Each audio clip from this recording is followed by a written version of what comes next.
So, Mr. Ambassador, do you think that a backing from the General Assembly to have Palestinian full membership influence the U.S. position? Will they somehow regard these issues as serious and back off from supporting Israel?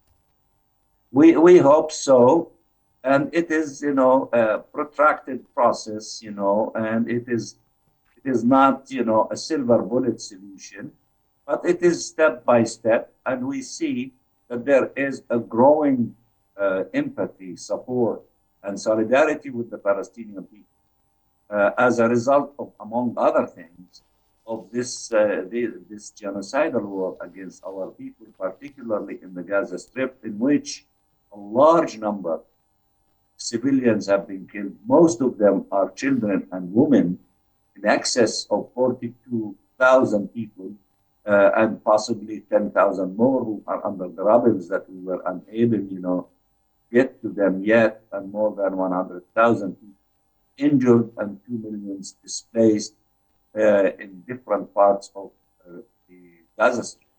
So, that as a result of all these things, we see that the global move, countries, including in the West, including in the United States of America, is moving slowly but surely in the direction of addressing the rights of Palestinians, supporting the movement in the direction of fulfilling the inalienable rights of the Palestinians, Yes, right sir. to self-determination. Yes.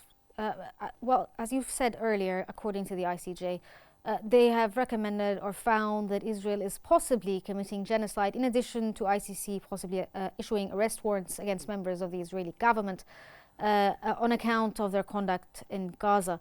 Do you think that this could deter the Israelis from violating further international laws? And also, do you think that possibly the international community in general will somehow use, for instance, weapons embargoes against Israel or target certain aspects of the Israeli government to deter them from violating international law? Well, certainly, that the legal option that we hope that in the ICJ, the National Court of Justice, or the ICC, the National Criminal, Court, do add to collective effort of maximizing the pressure in Israel to change its behavior, to stop from violating international law, and to prepare itself for the evacuation from the occupied territory to allow the Palestinian people to exercise self-determination and statehood on the borders of the 4th of June of 1967 and the return of refugees.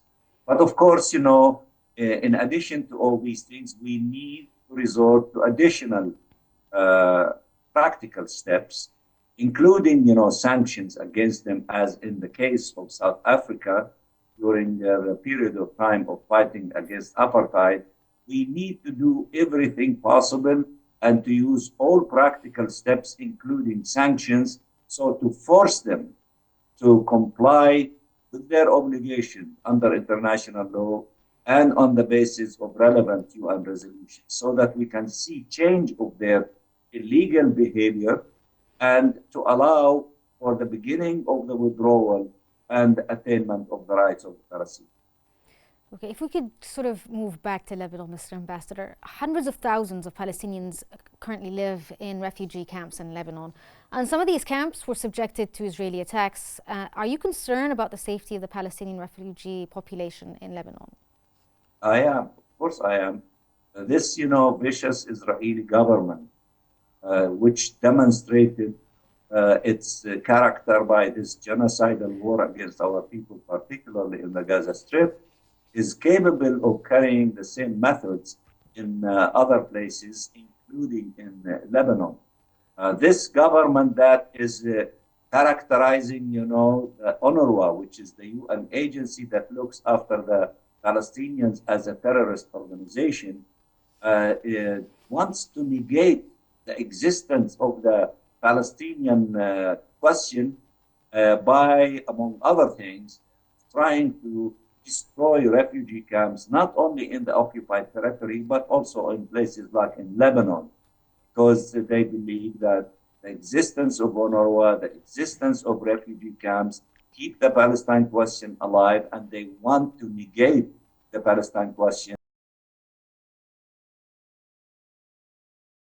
by waging these wars of atrocities against our people, including our refugee camps in Lebanon, along with the people of Lebanon as a whole, as they are demonstrating every day, particularly in Beirut, in the south, in Sidon, in Tyre, and even Tripoli, as you referred to in the beginning of the program. Okay, thank you. Palestine's permanent observer to the UN, Ambassador Riyad Mansour. Thank you so much for joining us and for your insights, and hopefully we can talk to you again